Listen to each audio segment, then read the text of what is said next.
Thanks for joining our webinar. Now, when working with people for positive change, I always like to take a mind, body, and spirit approach. And here we're going to go over some subconscious blocks that may be getting in the way of your continued success.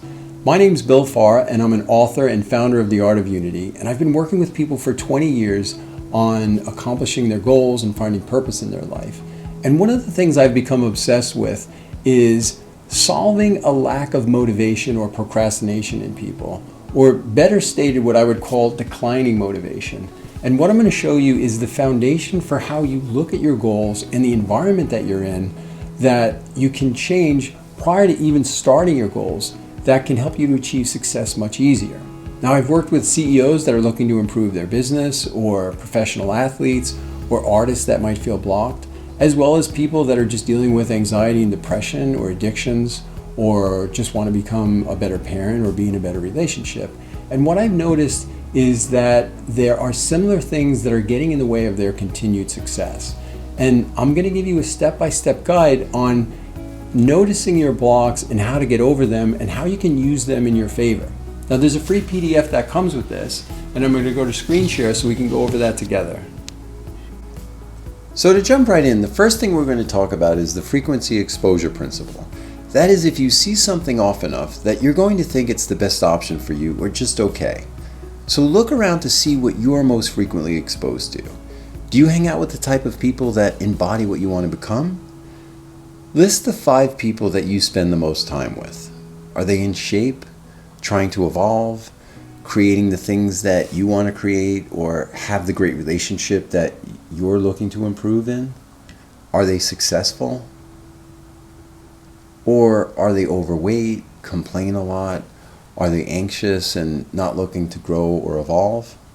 Do they think you're crazy for trying to better yourself or lose weight or start the business or write the book or whatever it is that you're working on? If the latter, what actions can you take to be sure that you're the opposite of those despite your surroundings? Now, awareness is key here. This will stop you from looking for them for encouragement, advice, or approval. You'll also notice and stop yourself from jumping in the boat with them. That's avoiding connecting to their pathology. So if they're a habitual eater, then you won't go to dinner with them. Or if they're anxious, you don't connect or relate to them or think about how you could feel the same way they're feeling. If they're in a bad relationship, you don't get into the conversation with them about how men are all jerks or how women are all bitchy, or if they're complaining to you, you don't engage in it. So if they're going to stay in your life, then journal how you're going to disconnect from this behavior that you want to distance yourself from. Next, what groups can you join that will encourage what you want? As an example, when you join my forum or weekly group classes, you'll find yourself in a group of people that are trying to grow, thrive, and better themselves. This does 2 things. It puts you around people trying to better themselves and inspiring you to do the same, and it also gives you accountability to continue on that path. This leads us to the frequency illusion. This is when you decide what you're going to focus on and you see more of it. Now, this has 2 facets. We're going to focus on what's called selective attention. That means choosing what you want to focus on rather than your subconscious or your ego or what you've been trained or by your parents or your peers to focus on. So that means in the past, if you typically worry or find the negative or are thinking that you can't do something like have a great body or make more money or be in a great relationship, then you see all the evidence around you that tells that story. Instead, think of what you want. Then look for the things around you that are going to support this. That means the story of the person that lost weight and now works out and has a great body, or the great relationship that you want to emulate. This is deciding on purpose what you're going to focus your attention on and therefore bringing that into your life. This is going to offer you the power to turn your optimism in your life around. Imagine if you believe you couldn't accomplish your goals, what chance of success you'd have. It's like 0, right? Well, the opposite is true and actually a requirement for success. At first, it will require a conscious effort, sort of like making a commitment not to complain. You're going to find yourself doing what you've always done, even without realizing, but being consciously aware of it will change that within a couple of days, and it starts to become your new natural habit. These are a few of the exercises that we do in my peak performance seminar prior to goal setting. Then this leads us to getting in touch with your goals. Goals tell who you are and what's important to you, and it offers meaning to your life. What I'd like to do is show how these relate to your contribution and your gifts to the world and your commitment to offer them. If you don't know where to start, imagine if you were to have the greatest year of your life. What 3 things could you achieve in this year from now that would help to make this just an amazing year? And this could be done for different categories as well. That could be your family life, or your career and finance, or your personal growth, or your health and body weight as an example. So if you want to write those down quick, what will your body look like? Or what do you want to improve in your relationship? Or is there a hobby that you want to start, or possibly a business? When I was a competitive fighter, the monks that were teaching me meditation told me just to do visualization meditations, which seemed like a hassle at the time when I was running a business and didn't have a lot of time. But looking back, I realized it actually gave me more time in cutting down on what didn't work and avoiding a lot of mistakes. This is because playing it out in my mind, I was able to see a clearer path to my goal and how I would get to it. So in a way, it skipped a lot of the trial and error and helped me to get right to what I wanted. So having a clear goal is essential for this as part of the process, and that goes for all of the categories.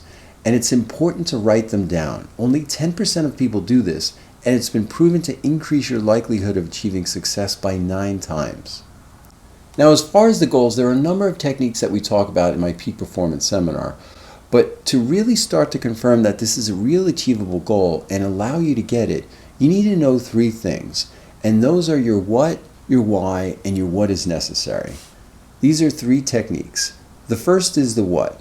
As an example of the what, saying that you want to be in a relationship is vague. So writing down all the details of who you want to be in a relationship with will really confirm your vision. And I want you to describe this person in total detail, including their looks, their personality, their job, their income, temperament, habits, family associations, where they live, their values, their interests, their hobbies, and anything else that's important to you. It's the same with saying you want to make money. What are the details of that? Is it $5,000 a month, $1,500 a week, or do you want to set up a $50,000 a month business and have the idea that can take you to get that? Next is the why. So for the why, knowing why you want your goal is really important to motivate you. This is declaring, for example, that you want to wear that sexy black dress to your high school reunion, because that's a much better motivator than just saying you want to lose some weight. So know and journal why you want the money or to lose the weight or to improve your relationship. This will help to keep you motivated when it might not be going as smoothly as you were hoping or your motivation starts to decline. Next is what is necessary for me to get there. Now this has 2 parts. That is, what is necessary to get my goals on a weekly, daily, and hourly basis, and what is necessary to eliminate in order to accomplish this. What is the first step to meet your goal? Now most people don't have a plan to get from their A to B, and they wonder why they don't get to Z to accomplish their goal. So these are the little steps in the process. So once you have a goal, let's say it is to lose weight, I'd like you to put a time on it. So let's say it's 20 pounds in 2 months. So that's 2.5 pounds a week. So what do I need to do this week in order to lose that? And what do I need to do today in order to reach my weekly goal? $10,000 a month means $2,500 a week as well. So what do I need to do to reach that goal today, tomorrow, and the rest of the week? Then you could break it down to what do I need to do this hour and the rest of your working hours. Now after you've done those, what we're going to do is look at how comfortable you are in the familiar or in mediocrity. What will you say your level of commitment to making a change has been in the past? So if someone has just gone through a horrible breakup and their ex is now with someone who looks like they have the ideal body to them or the ideal job or lifestyle, then often they become totally committed to change. And you have to ask yourself, is it this type of negative circumstance required that motivates or inspires you to make those changes? Unfortunately, this is true for most people, but we're working on going to work to a change now and moving forward from these negative circumstances, which is a much happier way to do it. Now, unfortunately, this is true for most people, that they need this type of negative motivation to change and move forward. But doing it the other way is where we want to be and what we're working on now, which is a much happier way to do it. So what is your level of commitment to make a change now? This is key to getting a different result than you've had in the past. Now, going forward in my seminars, we talk about how to choose a goal that you can get and still make it big enough that it will be a challenge for you. There's a real balance here between the two, and it's a deciding factor in what makes us feel purpose in our lives. There are also a few subconscious blocks that we go over as to why so many people quit halfway through the goal, and with simple conscious changes, that won't get in your way anymore. Now, once you have the goal, then imagine 3 habits that you can take on that will help bring success to your goal. It's important to know that your habits are what decide the quality of your life. So if you want to lose weight, those habits could be stretching every day, or doing 50 push-ups throughout your day, or eating only from the window of 12 noon to 8 p.m. A great habit for relationship goals is to let your partner know how you appreciate them every day. In the book Checklist, the author talks about how implementing checklists saves lives, it makes people more money, and creates the life that you want. So, for example, implementing this as a currency trader eliminates mistakes and makes them more money. In hospitals, many wrong surgeries have been avoided this way, and the rate of plane crashes has gone down since mandatory checklists has been put in place for pilots. So creating your daily checklist could change everything for you as well. So with your goal in mind, what could be your checklist to accomplish your goals? My daily checklist includes meditation, exercise, stretching, eating particular foods, taking herbs, things that I want to say to my girlfriend to continue the foundation of the love we've created, and other positive habits as well. Now, you could find your list by making a list of how you've had your perfect day in the past. What does your perfect day look like? Don't leave this to chance. When you've had or felt like you've had the perfect day in the past, what did your rituals, your behaviors, and your habits look like? So in your journal, write down, for my perfect day, I need to have this. And you might not know right away, so the next time you have a really great day, think about all the things that you did that created that feeling for you. Now maybe this isn't new for you, but often at this point people go to their escape or their subconscious programming and say that they don't have time. In my Efficiency 2.0 Peak Performance Seminar, we work on all of those things. I show people where they have subconscious blocks and show them how to make a schedule that works for everyone. This allows you to crush your weight loss goals, start the business, write the book, or have more time for your family or your relationship, and also take on the passion project that you've been thinking about for a while. And that might be painting or cooking or taking a martial arts or dance class, or just getting your work done and having a feeling like you've completed something that day and don't have to worry about it. So if you've ever wondered how a CEO does it, I show you in this seminar, and that's based on talking to many CEO clients that I've had, as well as mind mapping over 100 books that are on the topic, so I'll save you a lot of time on that.